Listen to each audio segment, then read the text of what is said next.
Welcome to LOA Today. Walt Thiessen, Alyx King, and Tom Wells here. Today is Friday, February the 15th, 2019. It's 8 a.m. in New York, 5 a.m. in Los Angeles, 1 p.m. in London, and Sydney, Australia is at 12 midnight. Wherever you are in the world, thanks for tuning in to another episode of LOA Today, your daily dose of happy. And I'm happy to welcome back Tom and Alyx because Fridays are always fun. Friday mornings are where we kind of let our hair down and go off in all kinds of different directions, which actually in my case isn't a whole lot because I don't have all that much hair. But nevertheless, you do it to whatever extent you can. And you're never, that's right. I make up for everybody. It's all about Alyx. Alex's hair is all over every place, every single day. It's a different place. And Alex, you got this non-color thing going on. I mean, you've been doing magentas and greens and blues for like months now, and all of a sudden, what's going on? I mean, is this a case where I actually really have to adjust my set? I mean, I don't understand. No, Mike suggested when we first met, he was like, "What's your natural hair color? I think you would look good in your natural hair color." And I was like, "I haven't seen that since I was 16." So, so you felt it was long past due? Is that it? Yeah, so he was like, well, let's give it a shot. And I was like, all right. Okay. We'll see what happens. And then I ended up liking it, so here we are. Oh, okay. Well, hey, it looks good, really. That's the main thing. I mean, as long as you like it, that's all that really counts anyway. Yeah. If you feel good about it, then you're going to feel good. I even decided to postpone the pink. You postponed the pink. Mm-hmm. That's very alliterative. I like that. I know, right? Yeah. I love alliterations. So obviously we are off to a flying start with the humor and the lightheartedness, which is a good thing, especially on a Friday, because Fridays are right before Saturdays and Sundays when people take the weekend off, those who are able to anyway, and have a good time and so forth. So now that we've set the proper mood and the tone, this is a Q&A, and if you are listening to the live stream, feel free to type a question into the comments section. If you're not listening to the live stream, then, we'll send one in, and we'll do it the next time that we do a show after we receive your email or whatever you send. But in the meantime, while we're waiting for comments to start coming in, questions to be asked, we're going to do our own round robin of question asking. And I'm going to go to Tom first because he told me before the podcast that he was working on his question. So, Tom, what's the first question for us to address today? Okay. See if you like this one. When you're going through your day, what do you guys do to monitor the things that come to you from the outside and from your own thoughts? So I'm just curious, like how you handle media, music, any kind of input coming in from other people, and then your own thoughts. What's it like for you, each of you? Well, I find that the door is helpful. The door? The door, yes. If I keep the door closed, then when Louise is watching television or listening to something on YouTube or whatever, it can't interfere with what I'm doing.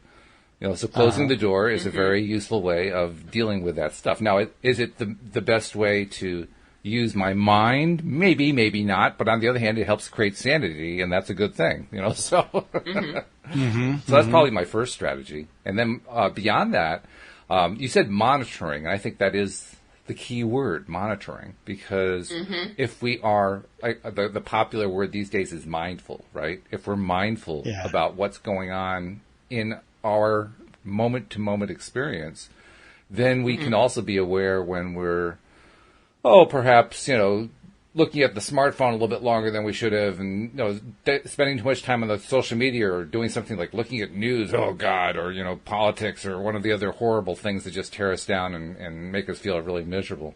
And the moment that we start noticing that kind of stuff, now we have the power to make a change if we want to, or we can just continue on the negative vortex, whichever way we want to go. But the point is that mindfulness makes a big difference. So that's. I mean, I just try to be mindful throughout the day. I don't really have I don't think I have a procedure or, something. I just kind of try to be aware throughout the day.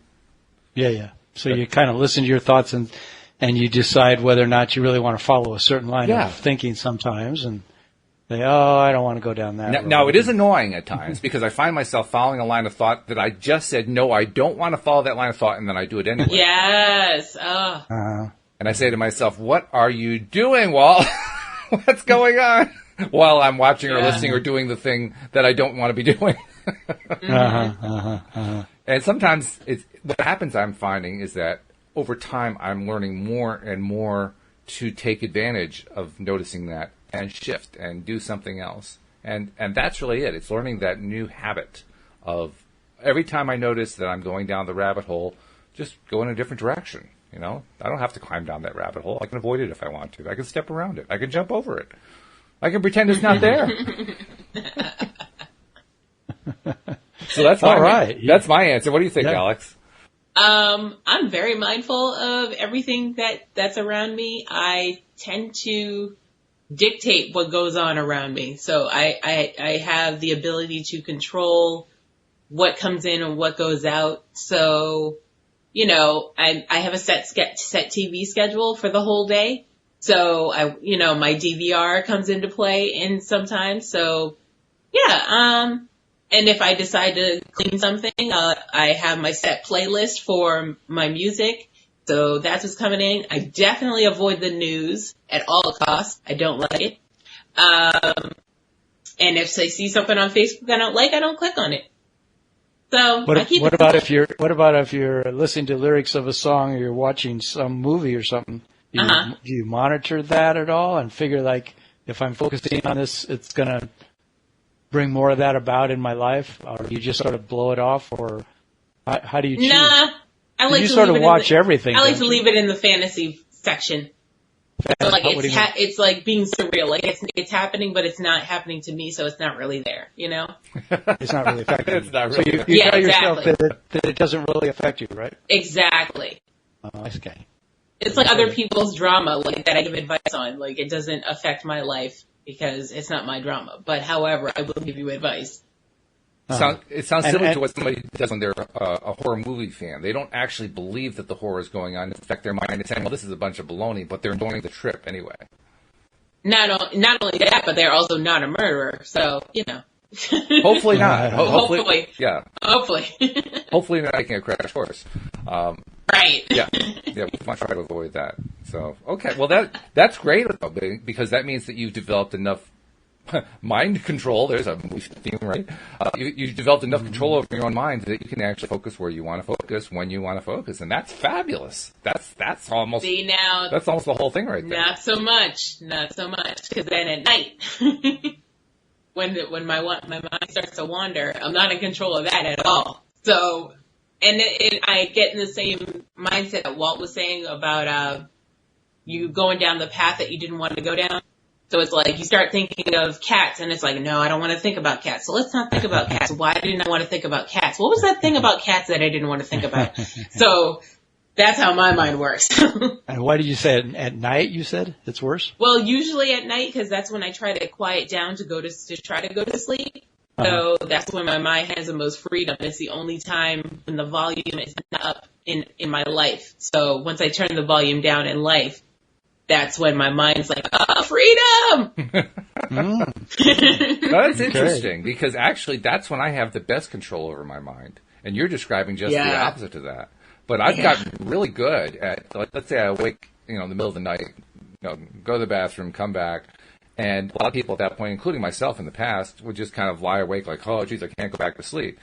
And all these thoughts are going through the head, right? Well, I've gotten to the point now where I can, if I recognize that's going on, I can focus on breath and limit my focus to that. And the moment I can feel myself onto some topic somewhere, I can pull it back pretty quickly now. I do that easier than I do during the day.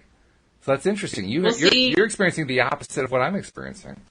Yeah, because I do that, but I also am so nosy that I want to know where we're going on this little trip that we're taking. So I'm like, let's see where this goes. Instead of bringing it back to one, I just, I'm like, well, why are we thinking about cats? Let's find out. So it does it necessarily cause you any problems or not? Yes, it causes me anxiety problems and sleep problems. Oh, okay. Oh. But how is that different from what you do during the day? Because during the day... Well, during the day, my outside is, the volume is up all the way, all the time. So I don't have time to think in my own head.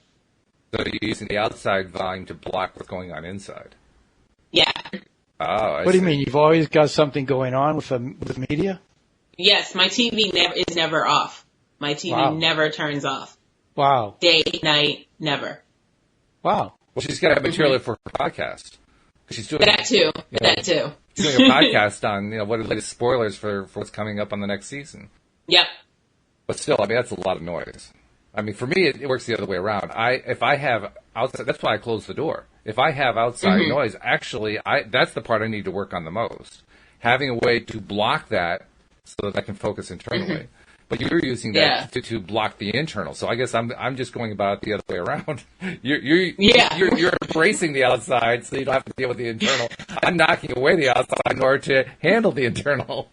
Yeah. Okay. Well, now we've identified that. Tom, what's your answer to your own question? I don't want to answer that. No.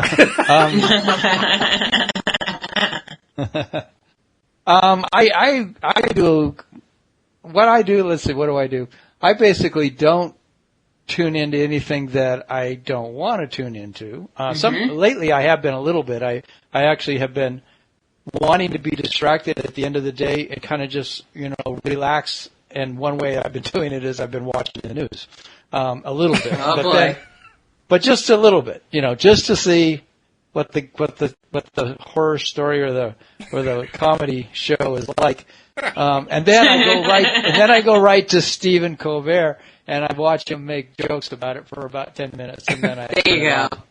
And so, I get in about a half an hour of television now on a number of days just as a little, and I wasn't doing that for about 5 years. I wasn't turning on any news or any television. And I just get it on the internet. I don't have a TV or anything. But what?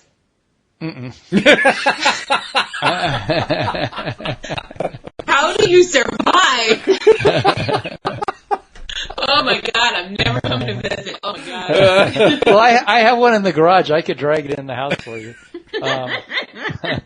I do, but I just decided I have so many other things I'm interested in, so most of my day I just go from one thing I'm interested in to the next thing I'm interested in. So I might pick up the guitar and play it for half an hour, read something for a while, go out to some appointment, have a client, have a phone call. I have a number of people. I have this one woman in Minnesota, and we talk sometimes 3 or 4 hours at a time. We'll talk several times a week, and I do sessions with her. We exchange sessions because she's also a coach of emotional clearing facilitator. So we'll do sessions with each other. I have another woman I do tapping sessions with her. We exchange tapping sessions. It's kind of a crazy lifestyle, but I like it because it's always exciting, a lot of change going on. But as far as monitoring what's going on in my head, I guess I do that thing that Walt was saying. I just be mindful constantly of what I'm telling myself and try to notice, is this benefiting me? Is this what I want to be listening to? Yeah. So that's kind of how I do it.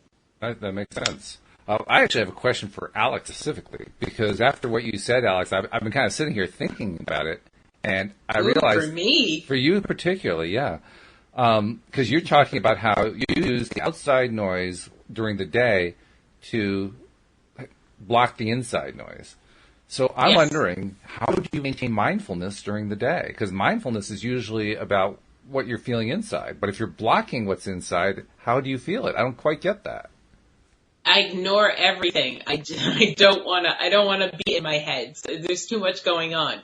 So that's what the outside noise is for, is to distract me from the inside noise. So I'm not mindful and mindless, actually. So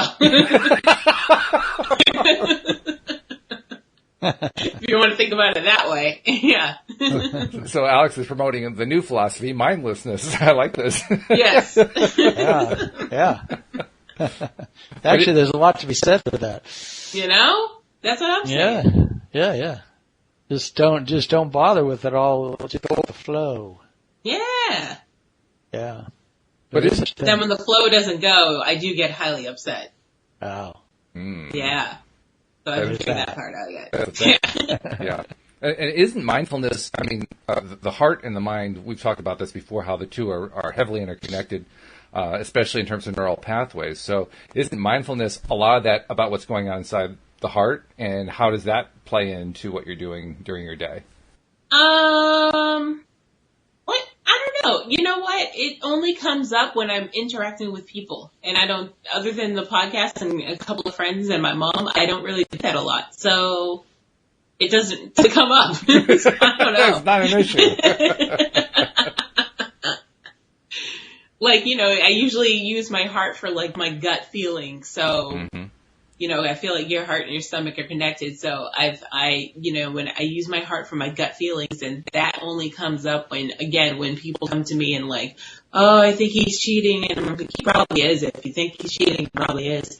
And, giving advice to my friends and stuff like that. Or just, checking in on my friends, seeing how they're doing, how their significant others are doing and how their kids are doing and stuff like that. But other than that, nope, doesn't come up. Because I'm too busy watching TV and minding other people's business. I love that. Minding other people's business. The one thing that we usually advise people not to do, you do as a policy. That's funny. Well, that was the whole point of Facebook, is so everybody can mind everybody's business. Everybody else's business. Yeah, this is true. That happens an awful lot. So I got to check in at least once a day, see who's pregnant, what's going on, who's divorced, what. But it occurs to you also, I mean, one of the things you've talked about is how you have to deal with agoraphobia, the fear of being out in public spaces.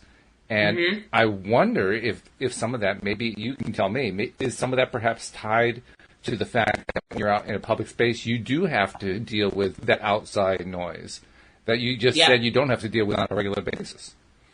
If it's not in my control, it's overwhelming to me. Yeah. So, like I can control the volume of my TV, but I can't control the volume of the CVS that I'm in. So that's what it's like. So it's almost like you're trying to do what I'm trying to do, which is to find strategies for creating basically a mental barrier so that I can screen out on demand what's outside, so I can check inside during the day. And that's why I talked earlier about closing the door. I close the door in order to block that noise out because I haven't... Well, I close the door to people. Yeah, you do. Yeah, I'm just doing it. I'm doing it to my wife. That's it. One person, that's the entire world.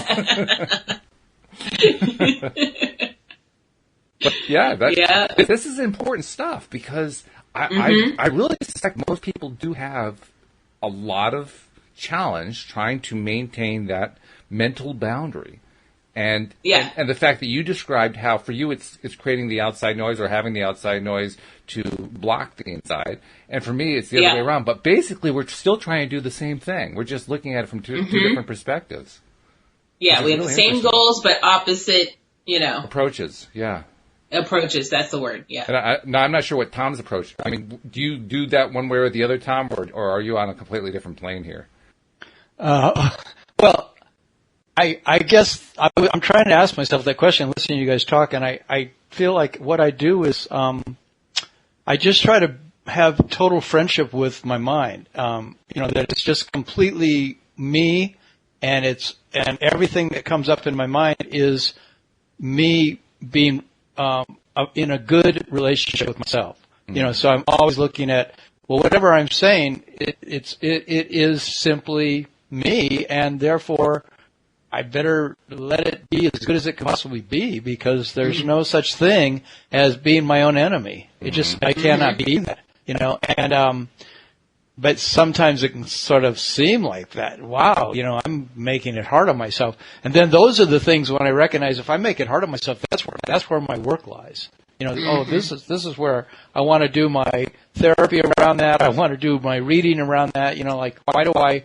Why do I sabotage my own ability to be to work with myself? It's okay if a thought comes up that's negative, so-called negative, because that's just showing me something else. It's I don't always try to immediately go to the positive with no matter what comes up. I just look at stuff. I guess it's being an observer. That's what it is. I try to just observe a lot. Oh, interesting that I'm going down that path. But I look also that I'm getting impulses from source. That so many things that are coming, I look for what's the grace in this? Why am I getting, led down that path? There must be something there for me that's of value. I do that a lot too. But Yeah, sometimes I'm just judging and blaming myself too. Saying, Don't we all? Yeah, it happens. It does. Yeah, Interesting that you use the word observer too. That you play the role of the observer. I say that because I felt like I played the role of the observer a large chunk of my life, and realized I was cutting out a lot of my life by doing that. So that's why I'm trying to learn more and more every single day how to be the participant rather than the observer. And I don't always succeed. I'm succeeding more than I used to. There was a time where I never succeeded, and that's no longer the case. So definite progress because I can succeed sometimes. But that's what's the difference? What's the difference between being a participant and an observer, though? Really, I mean, I don't guess I see that. I guess to me, the observer is somebody who is simply sitting back and not participating. Oh. Well, because when I'm observing watching myself participate. Oh, okay. So you're able to do both at the same time. Tom just has to make it complicated. Yeah, he does. That's for sure. Oh, we know that about Tom. He's like, oh yeah, I'm just sitting back watching, observing myself participate. What? Well, let's say you're like when I was doing comedy improv, and you step into a scene, and you watch yourself play this farmer who has a southern accent, and it's like, and then I watch it and I listen to see what the other character says, and then I watch and listen to see what I say back, and then what I say back gives him, that other character, an impetus, and so it's sort of, but sometimes I guess you just sort of so much in the flow that you're observing at the same time as you're saying everything. So I guess to me it's like you could just do both. It's just everyone's always observing everything. Yeah. Aren't they? I mean, when are you not observing what's happening? There's always something bigger that's observing the good and the bad and the right and the wrong and the beautiful and the ugly. It's like we don't have to become those things. Right. We can observe that, right now I'm feeling ugly, or right now I'm feeling beautiful. Right now I'm feeling like a failure, right now I'm feeling like a success. But that's just what's happening. Those are like the waves on the surface of the ocean. But the ocean is unmoved by what the waves do, really. So that was another question that I had for today was, how do we be in that place where we are not always thrown about by the ups and downs of life? How do you not be the victim of your own life? Well, that actually ties into what I was going to say just now, because you talked about I talked about the observer and participant being different roles, and that when you're observing, you're not participating, vice versa. You talked about how you're doing both at the same time, and I was trying to think. Well, actually, I didn't have to think very hard. It came pretty quickly. What's an example of where I am participating but not observing? And I actually mentioned it before the podcast. I talked about, we talked about, as we often do, okay, do we have our questions ready so that we can bring them up during the podcast? And you volunteered that you had, so that's why I went to you first. But I mentioned that I've been developing the skill of being able to ask a question without knowing what the question is going to be by opening my mouth during the podcast and waiting to see what's going to come out. And when I do that, it bypasses my conscious mind entirely. So the question comes out, and then I can take a moment, presumably while the person I asked is trying to answer the question, to ask myself, what did I just say? There was no observer going on during that moment. So it can be argued that when I think that's coming from my inner Walt, my inner being. So if it's coming from there, am I observing it? And I think during the time I'm receiving it and spitting it out, I'm not observing anything at all. Yeah. Well, that's an interesting question. I got a song that came to me in a dream this week. And, I was in this barn with all these people, and some group came in that was like Crosby, Stills and Young, who Alyx doesn't remember. But anyway, they're but sort I did ask my mom. You did? I did. She was like, oh yeah. Well, anyway, I had a dream, and they came into this barn. Did I already tell you guys this?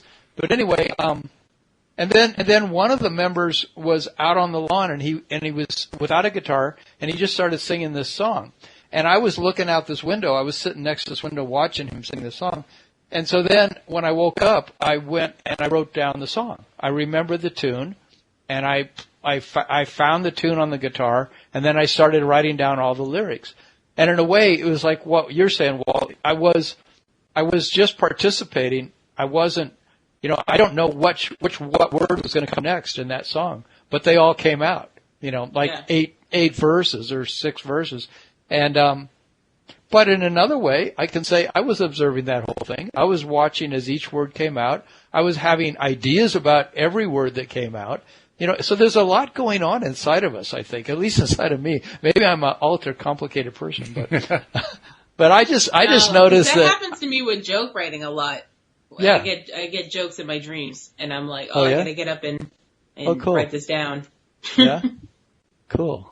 So when you're getting those jokes in your dreams, I mean, do you feel like you're both observing and participating? Are both of those functions happening? Yes, I do feel like I'm observing and participating because I'm observing myself on stage telling the jokes and also participating because I'm the one telling the jokes. So. Both. Okay. And you're actually feeling like you can actually feel yourself on stage and feel the stage under your feet and smell the audience or whatever else, all that kind of thing. Kind of see the audience because the lights are really high, so you can't really see the audience. But they can feel the laughter and That's pretty kind cool. of the definition of lucid dreaming is when you're in your dream and you're able to observe and participate at the same time. So that you're able to. Now I feel fancy. Yeah, you're a lucid dreamer. Nice. Yeah, I felt like I'm becoming more lucid in my dreams because I find myself in dreams saying, "Wait a minute, do I want to do that?"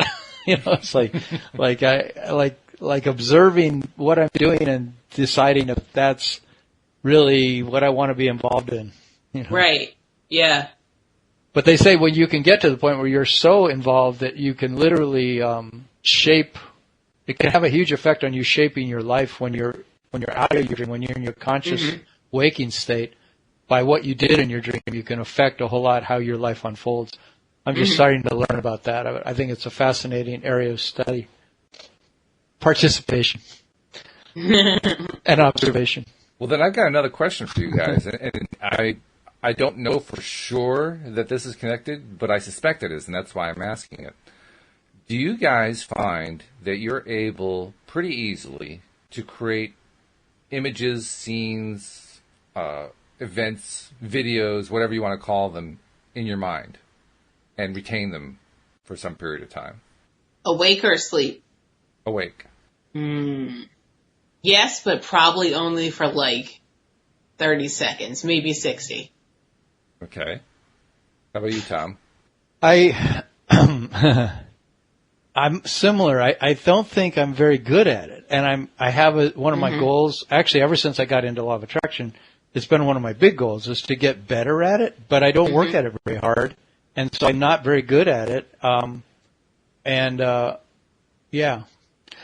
wonder if I do it more than I realize about just things that aren't these goals I have. Instead of seeing myself, say, with the new car I want or with the relationship I want and imagining myself doing all those fun things I would do in that relationship. But how often do I actually see myself not having the relationship I want? Excuse me. Well, let me add an extra layer of detail here and see how this affects your thinking. Yeah.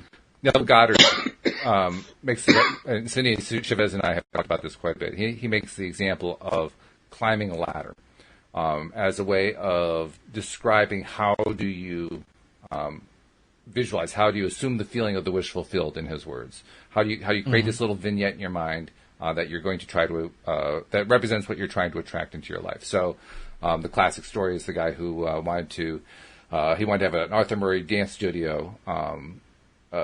He wanted to have a franchise of that, and so he just visualized being congratulated by the director of whatever, who was it at Arthur Murray, saying congratulations on your new franchise. The example that Neville gives about how, and maybe it's just Cindy, I can't remember if Neville gives this, but I know Cindy talks about this one, is the difference between looking at a ladder to be climbed or watching yourself climb the ladder and actually going over and feeling the ladder and climbing the ladder. Yeah. One is more observational. Yeah, is that Neville? Okay, so one is more observational. I mean, he talks about participatory. Yeah. And when you're in the participant, you're actually experiencing, reaching out. You can feel the ladder. You're putting your feet on the ladder. You're climbing the ladder. And and he's describing that as not so much that you're observing yourself, you're actually participating in it. So that's why I kind of differentiate between the two. But you guys are kind of blurring the boundary there. So I'm wondering, when you're thinking about climbing the ladder, are you actually climbing the ladder, or are you watching yourself climb the ladder? And if you're climbing the ladder, is it really true that you're observing yourself, or are you just simply doing it? I think it depends. Depends on what? Yeah, exactly. I don't know. It depends on what day it is. I don't know which way the wind's blowing. Yeah. It depends. Depends on what you ate for breakfast. Yeah, exactly. Because sometimes I'll picture myself climbing the ladder and I'll just watch myself, or probably an elevator because I'm lazy. But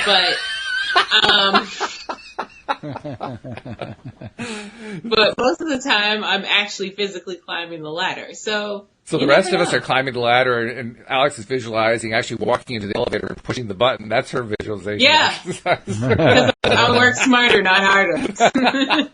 I love it.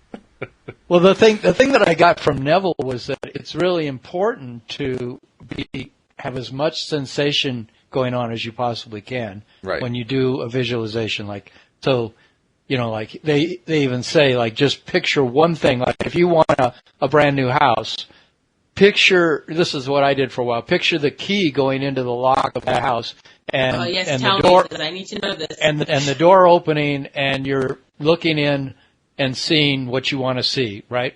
Okay. But then don't go any further than that, is the way that I understood it. Then just every day spend 5 minutes or 1 minute even just opening that door with that key. So maybe you see the key in your hand, you see it going in the lock, you see it turn, you see the door open, and you see that scene that you want to see inside there. And every day just keep doing that, and one day you will be there in that scene. It'll have to happen, according to Neville.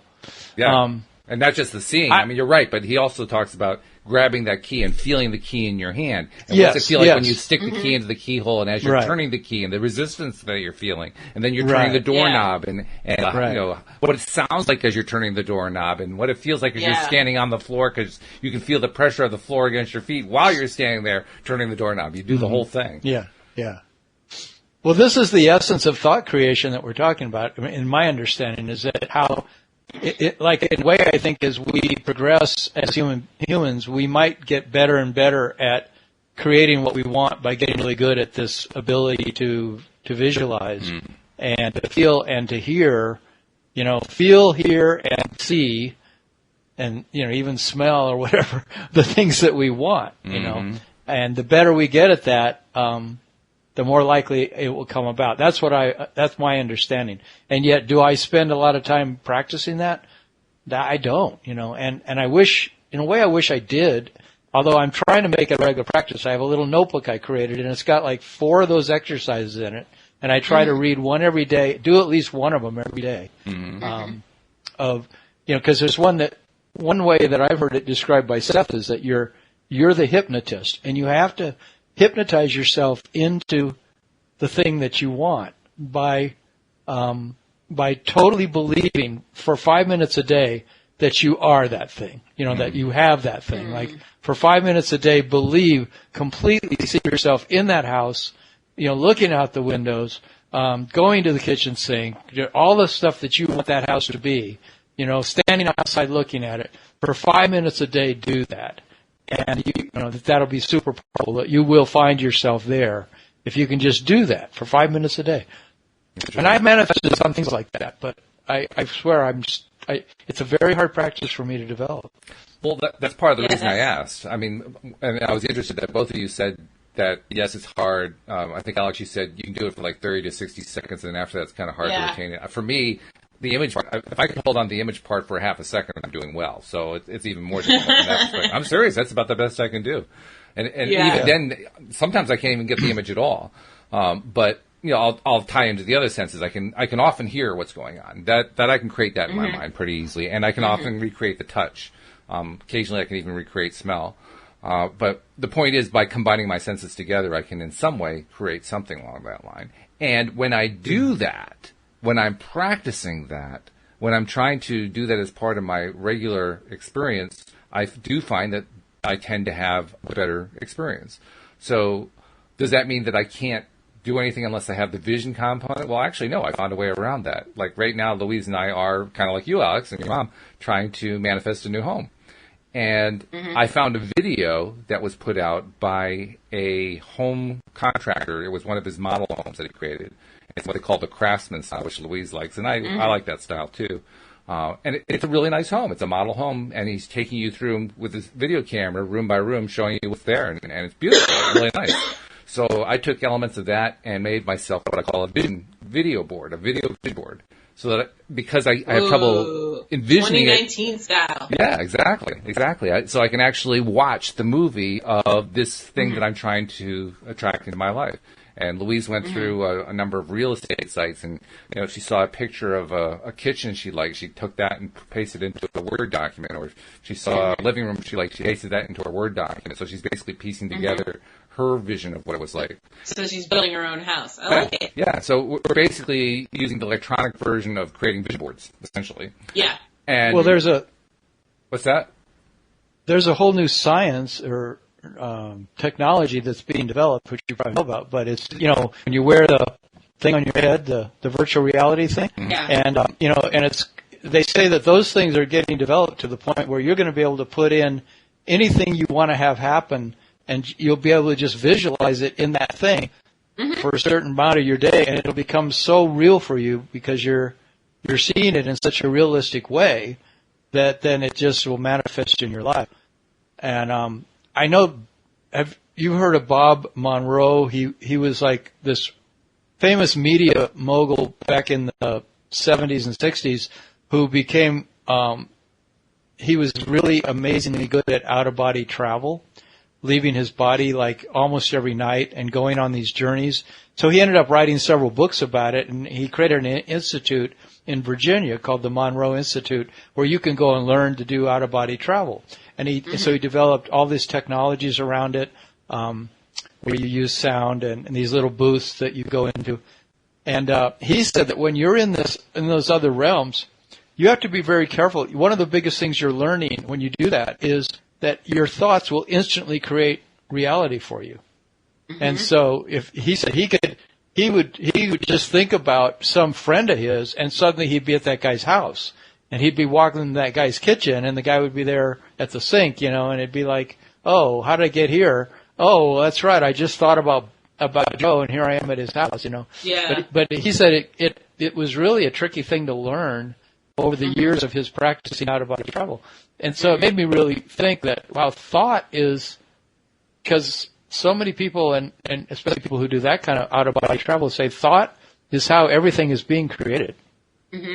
And that we just don't realize how much of the time we are creating everything by what we're anticipating and expecting and thinking and feeling. It's bringing about the next thing. Of course, that's the whole idea of law of attraction, right? Right, exactly. It's true. It's fascinating. It's a powerful thing. It's very powerful. And it's fascinating all the different ways we're learning to be good at it, to practice it. I mean, that's one of the things about this video approach.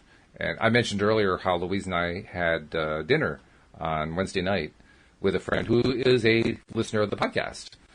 His name's David. He's an LA enthusiast. He is a real estate agent. And we shared with him, after we met with him, he asked for the video I talked about and the photos that I talked about that Louise had collected. And I sent it to him, and his reaction was, oh, this is definitely happening. This is definitely happening. Because he appreciates it. I mean, he's an LOA enthusiast, and he understands how this stuff works.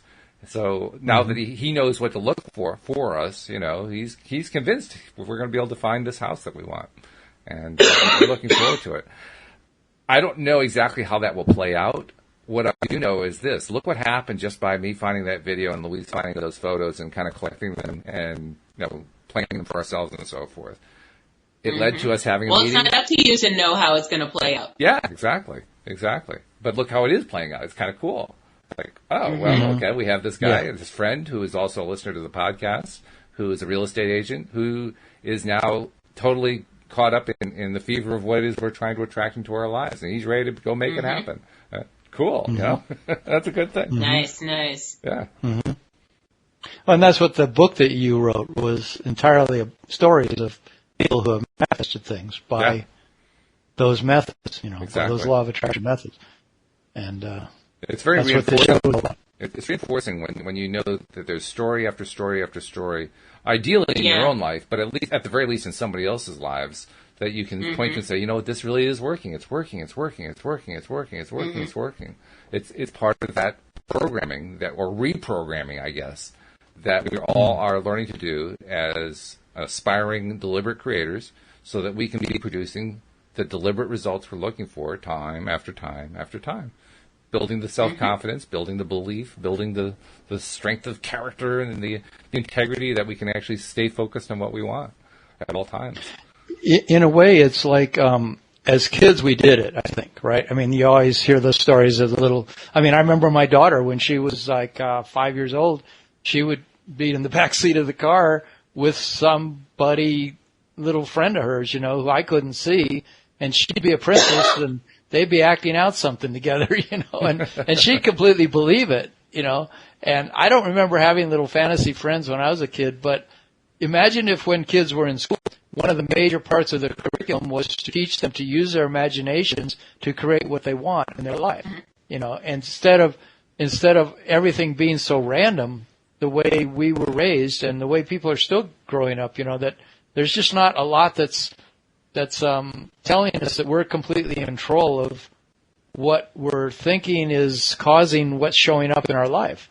What we're imagining, what we're feeling, what we're expecting is largely going to be what we're going to get. It's not just random. But man, I feel like now I'm at an older age, and it's sort of like if somebody came to me and told me, you can learn Chinese at any age, and it'd be like, yeah, I could, but I'm not sure I want to go through that, it's going to take me 5 years and tremendous dedication, and I have to be really motivated to want to do that. And I think learning how to use my mind to create my reality is similar to that, even though I'm using my mind to create my reality every second. It's like, Well, you use the word there, I think. You use the word being motivated. You have to be motivated. And I think that really is the key, because not only do you need to be motivated, I think what's happening with a lot of us is we're trying to figure out what it is that does motivate us. What floats our boats? What gets us excited? So many of us, especially with the way the school systems are structured and the way most careers through companies are structured and so forth, there's not a whole lot of opportunity for exploring what floats our boats. And yet that's what we need the most. So in a sense, I feel like that's where that's probably the biggest thing what we're trying to learn. What gets us excited? What is it that really motivates us in life and that we really want to pursue that particular path? Yeah, you would think that most everybody kind of knows that in a certain way, but I suppose in another way we're just sort of on a default. We default to like what's happening, right? I guess we default to the next thing that shows up, or the next program that comes on the TV, or exactly. I don't know. It's odd though, because it seems like we all want certain things, but we don't know how to focus in on them. It's assumed, everybody assumes that when you graduate from high school, you know what you want. And yet, if you survey the kids of a particular class, anywhere in the U.S. or around the world for that matter, if you survey them and ask them, well, what are you planning to do? Half of them won't be able to tell you, and the other half will give you a half-hearted answer because they feel like they're supposed to. But you won't find many who really actually know what it is they want to do. There are going to be a small minority who do know, who are going to say, oh, yeah, I'm going to be doing this. That was me. Here's my plan. I know exactly what I'm going to do. But that's not... Well, you tell me, Alyx. You were like that. If you think about the people you graduated with, how many of them do you think didn't really know what they wanted to do?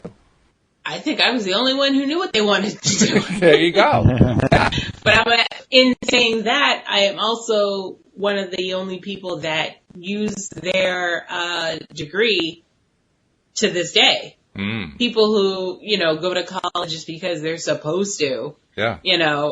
End up taking some class and getting a degree in something and don't end up using it not even 2 years later. So, no. Well, and so much messed up. So. Oh yeah, and so much of the society is organized around these certain categories.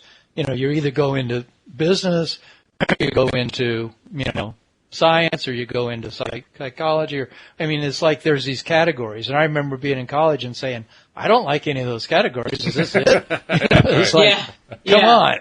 There's certainly life's more than this. And so being a hippie was one of the categories. It wasn't on the college curriculum, but it was there. So I just picked that one. And that meant I could go on the road. I could hitchhike. I could meet all these cool people. I could ride in VW buses. I could, grow food. I could, smoke pot. I mean, I could do all these great things that seemed a lot more fun than being an accountant, or even being a psychologist, because those things were so programmed and fed to me by the society. And I think we have a society that we haven't even begun to realize how much diversity is possible and how interesting each one of us actually is as a being when we manifest our unique gifts, like each of us has, I think, really amazing gifts. But the society, we haven't set up enough ways for everybody to have a channel to be self-expressed.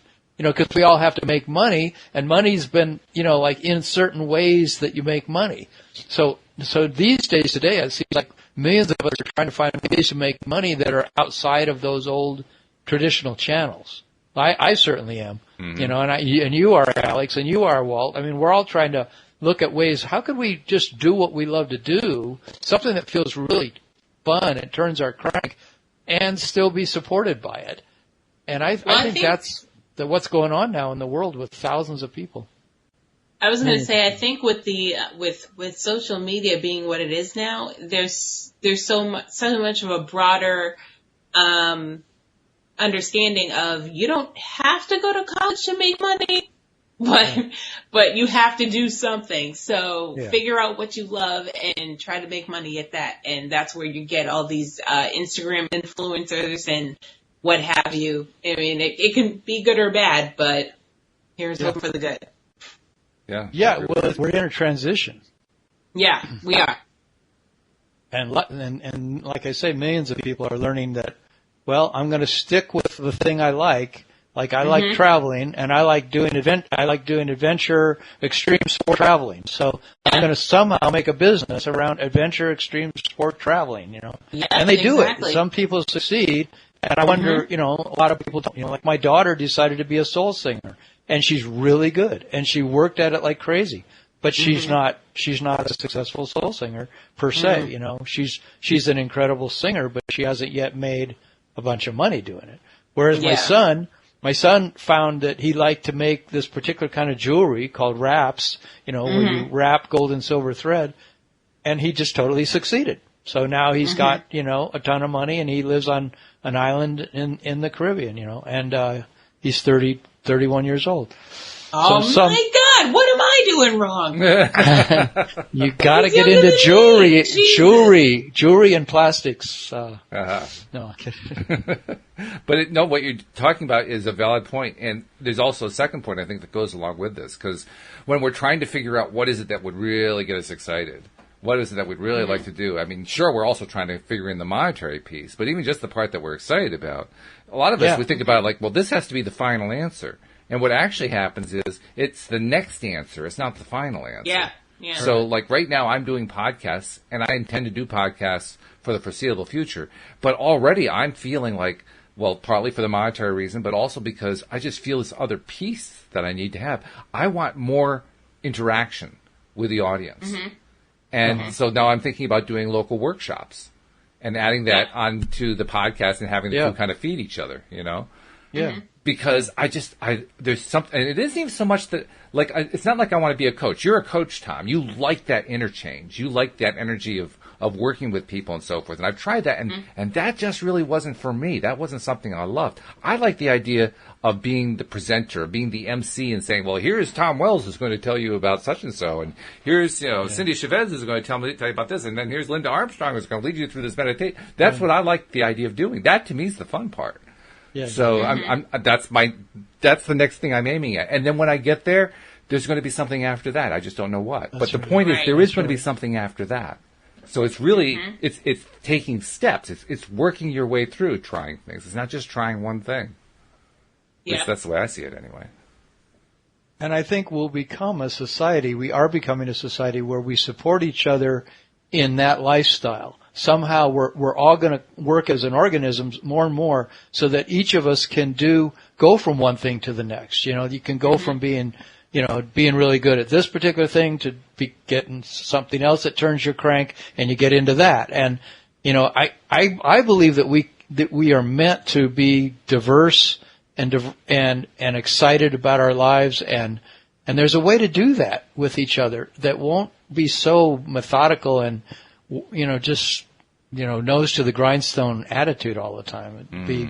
It'll be more and more fun, you know. Mm-hmm.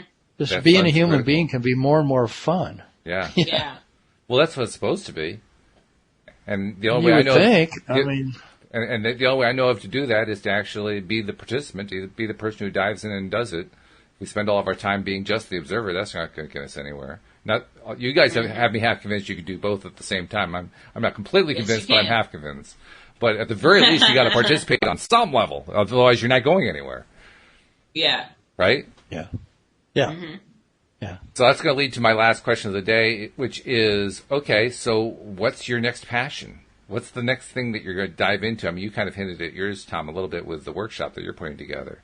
But is there another passion that goes along with that or comes after it? Or Alyx, what's your next passion? What are you guys thinking is the next thing that you're starting to zero in on? Like, yeah, that's looking really cool over there. What's that cool thing? Well, for me, I'm liking this whole podcasting thingy, so I'm going to see how far it takes me. Okay. And you are developing your own too, aren't you? I mean, you have your own podcast you're developing. I have my own podcast. I just got my second sponsor, so. Hooray! Congratulations. Things are looking good. Yeah. Cool. Fabulous. I just got to get more listeners, and that's the struggle. Mm-hmm. Well, of course, it's only a struggle if you think it is, and I say that from experience. Yes. You're absolutely right. Isn't that annoying? I mean, it's really irritating to know this stuff and say, oh, geez, I just did it again. Oh. Yeah, I did it again. So, okay. What I cut you off, Tom, but what's your answer? What's your next passion? Well, I guess it's still to develop these workshops because I kind of like you want to be more of a facilitator of everybody coming together to discover their unique gifts. You know, like in a room full of people where we're setting up different ways that we're in that discussion like we are right now. And so people come to those workshops and they leave feeling energized to go out and manifest more of who they are because they're getting support from the workshop to do it, you know, in all kinds of different ways. And they're getting inspired also by the content input of the workshop to look at life in a way that's much more expansive, more possibilities. But I also kind of want to include music because I love songwriting. So I'm always looking at how am I going to include songwriting, but that could also be something I just do on the side as well. So I don't know. I mean, for a long time I wanted to work with people where everybody learned to play an instrument so that they could see that everybody has the talent to play something, you know, and I just use a particular instrument that everybody can mess around with it. And anyway, that's a whole other area. Ukuleles are good for that. You can learn a ukulele. Or drums. Quickly. Drums, yep. Well, they're I was going to use a little kalimba from Africa, the little thumb instrument. Those are pretty cool. That's good. Excellent. Yeah. Yeah, I think I'm very much in line with what you guys are talking about. And I also wanted to ask you, Tom, do you see it as being where you continue to be the coach and you're also doing the workshops and you're pursuing the music and they're all kind of tying together? Or do you see them as separate projects? No, you see them together. I like to have it sort of tie together. Yeah. I mean, it would be great if I wish music and dance could be a part of my workshops, you know, and maybe it will be. I just keep envisioning, I keep opening myself to possibility, you know, like try to be in that energy of allowing whatever will unfold. Because like Abraham always says, it's all in your vortex. You just have to be in the position to let it come, you know. And be clear about it. It wants to flow into your life. You have to have that feeling in your heart of such openness that you let it in. It seems like that's what it comes down to. Yeah, I think you're right. I know that for myself. How about you, Walt? With the workshops particularly. Well, I do want to continue to do the podcast. I want to do the workshops. I want the two to kind of feed each other. And where the workshops are concerned, I mean, I'm starting off my first attempt at a workshop. I'm kind of doing a little market test to make sure it's going to work, and that should happen in the next couple of days, actually. But the first workshop is going to be aimed at relationships, because they're really, I mean, you know this, Tom. They're basically 3, maybe 4 main topics that most people are interested in. There's relationships, there's money, there's health, and career. Career is the 4th one. Yeah, it kind of goes with money, but career is kind of its own separate thing too. So I'm thinking, well, wouldn't it be cool to get it to the point where I'm not just doing 1 workshop, I'm doing 4 workshops.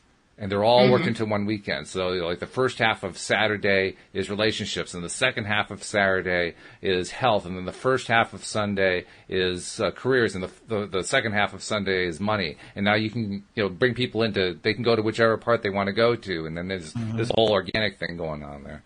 And I'm thinking, I think everyone's going to stay till Sunday. What's that? I think everyone's going to stay till Sunday because everybody wants to know how to manifest money. It's like, oh man, I've been waiting for this all weekend. Yeah, right. And I almost guarantee you relationships and then work your way to money. Yeah.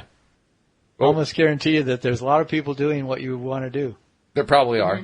There probably are. Yeah. But I don't or at least trying to. Yeah. But no, it doesn't matter. For you. The more the merrier. Yeah.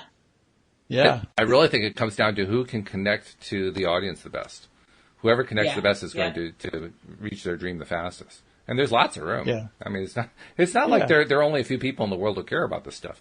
And it doesn't, I don't think anything has to be a competition. There can be, it's like, there's room for so much good to happen in the world if people just go for it. Exactly.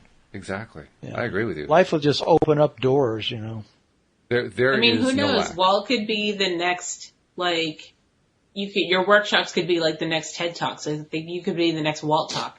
Walt Talk. I love it. That sounds like fun. Yeah, that sounds good. So if I organize Walt Talks, will you guys be among the first Walt Talk presenters? Will you do your Walt Talks? Yeah. Of course. Oh, okay. Will you fly us in to Connecticut? Or? Well, wherever it is. Sure.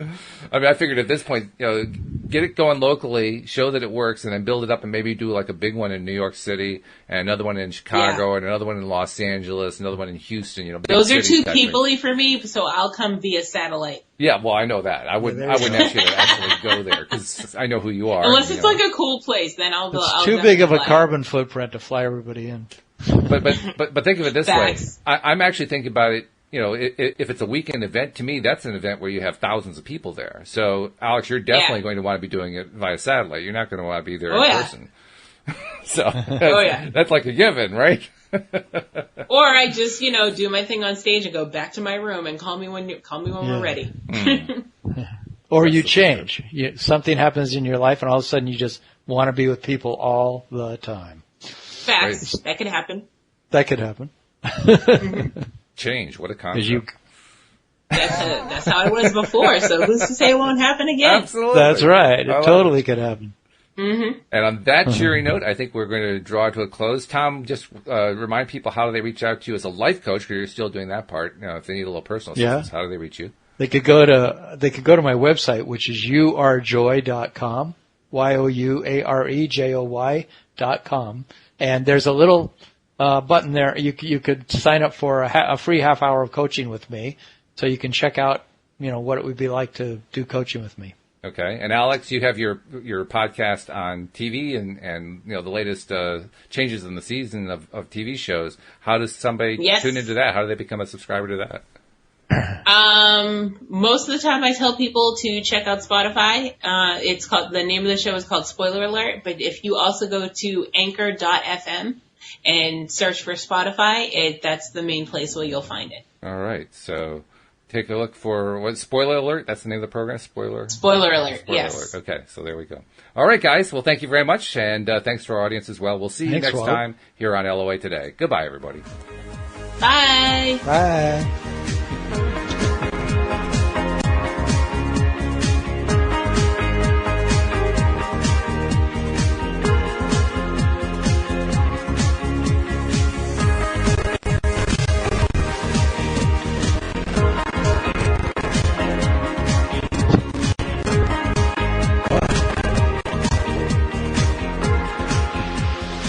We can't hear the music.